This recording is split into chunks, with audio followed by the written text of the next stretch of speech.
Question from a non-Muslim sister. A pleasure. Good evening to everyone here. I'm V. Lakshmi Iyer. So, I'm a Hindu and truly believe in Islam. I believe in Islam because I have got some proof from it. So, when you said God is one, religion is one, let me take an example of three people, a Hindu, a Muslim and a Christian. Let me take them together, and if suppose their bodies are cut down, what oozes from their body? Only blood, and it's only blood. Not the milk, not the water, it's only the blood.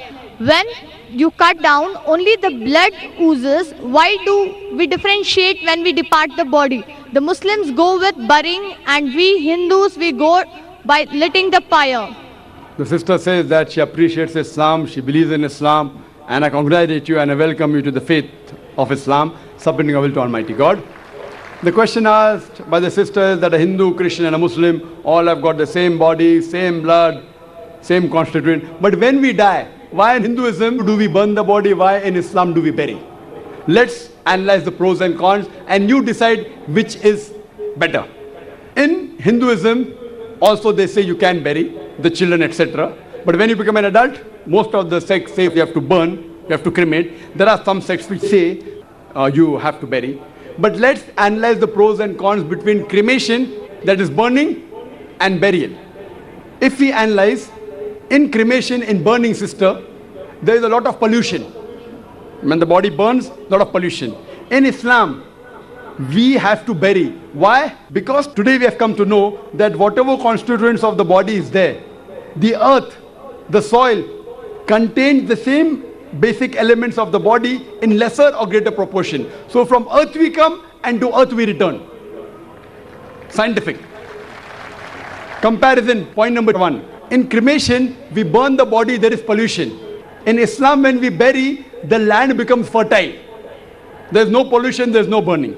Point number two, when you burn, you chop down the trees. Greenery goes down. Environment is being uprooted. In Islam, when we bury, land becomes fertile, more trees grow. It becomes a manure. No chopping down of the trees. Better for the environment. You know, the government says, don't chop trees. If you don't chop trees, how will you burn the human body? Point number three, it is more expensive. According to Indian statistics, every year, crores and crores and crores, hundreds and thousands of crores, every day crores of rupees are spent. Every year, hundreds of crores are being spent only on the trees and burning the body. In Islam, when we bury, it is cheap, free. Point number five, when we burn, the wood becomes charcoal, ashes. In Islam, once we bury in the land, the same land can be used after a few years. It is forever. You can recycle it. The same land, after a few years, when the bones get disintegrated, you can recycle. So logically and scientifically, if we analyze, it is more scientific, more humane, more better for burial as compared for cremation. Hope that answers the question, sister. Yes, brother. Please announce your name first. Assalamu alaikum. My name is Mayur. I have to ask a question on behalf of my non-Muslim friend. It's not my question. He's feeling shy to come on mic. So can I go ahead? What is your name, you said? Mayur. Mayur. I am a revert, but it's a question on behalf of my non-Muslim friend. He doesn't want to come on mic. So if you allow. Okay. Assalamu alaikum to all of you. His question is, all the prophecies that Zakir Bhai quoted, is it possible that these prophecies were being edited later on in all the various scriptures of the world to preach Islam in a other way? So the brother asked a very good question. Can it be possible that all these prophecies were added in all these scriptures later on? Can it be? Yes, it can be. If it is not added, if the scripture is pure, you have to believe it to be the word of God. You have to follow Muhammad Sallallahu Alaihi Wasallam. If you say it is added, that means your scripture is corrupted. You leave your scripture aside. So if you leave your scripture aside, the only pure scripture is the Quran. Both ways you come to the Quran. Heads I win, tails you lose. Question from the center mic, please. Okay, good evening. I have one question. Before that, my name is Mr. M. Ramesh Kumar. I am from Mayapul. My profession is pastor. So, brother, in this occasion, you are told the final is Quran. Okay, but I have one question. In a bottle of Yamama, may people died. These who by-hearted the Quran, there was a few that Quran can be lost during the Abu Bakr time. And second, Sahih al-Bukhari volume 6, hadith number 510 says, but when third Khalifa came, he was fighting with Harimiya people, and that time this found all the way reading a different Qurans. So Usman retained. And another thing is Allah says in Quran 15:9 says we have released and we got it. But here the Quran was born, and at the time what was the corrupted, why it was the corrupted, where it was the corrupted, who is what the corrupted, when it was the corrupted? Please answer me. Brother asked a question.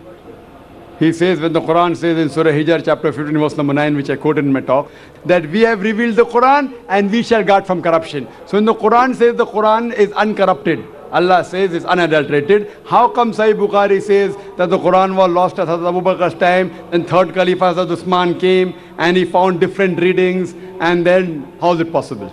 Brother, what you said of Sahih Bukhari is correct. What Hazrat Usman, may Allah be pleased with him, found is variant reading. For example, in English language, there are different dialects. Same English language, a South Indian speaks different. What is your name? An Englishman, what is your name? So Hyderabadi has different accent. I can't imitate it. Hindi style is different. My wife was telling me, why don't you speak Hyderabadi style Urdu yesterday? Nako. In Bombay, we don't say nako. In Bombay, we say aayinga, jayinga, khayinga, piyinga. So one of my Bombay brothers said, aayinga, gayinga was less yesterday. So here you realize that every area has a different dialect. So same way at the time of Hazrat Usman, in Arabic, may Allah be pleased with him, there were different dialects. What the Prophet gave permission was 7 dialects. So in pronunciation, they made mistakes. So when they made mistakes, he said, okay, let's finalize it. And we have to follow the correct pronunciation. So one of the reasons he did was he corrected the dialect. If someone says, what is your name? An Englishman will say, what type of English is this? What is your name? What's your name? American accent is different. British accent is different. Neutral accent is different. Some are accepted, some are not. This was one of the reasons. He corrected the dialect. Number 2, when Prophet Muhammad Sallallahu Alaihi Wasallam, when the Quran was revealed, he had special scribes.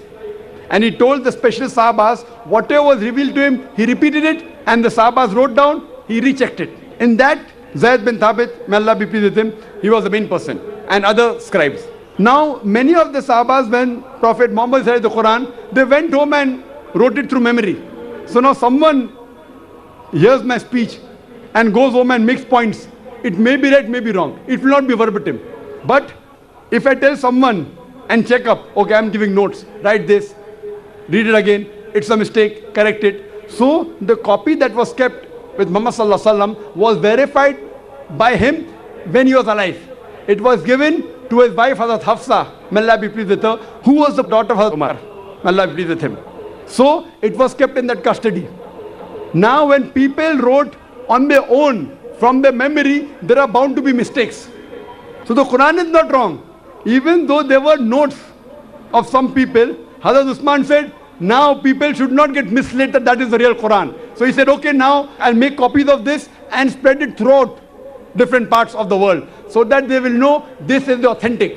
The Quran wasn't changed. People, when they had their own notes written down, people did not know whether that was 100% verbatim correct or not.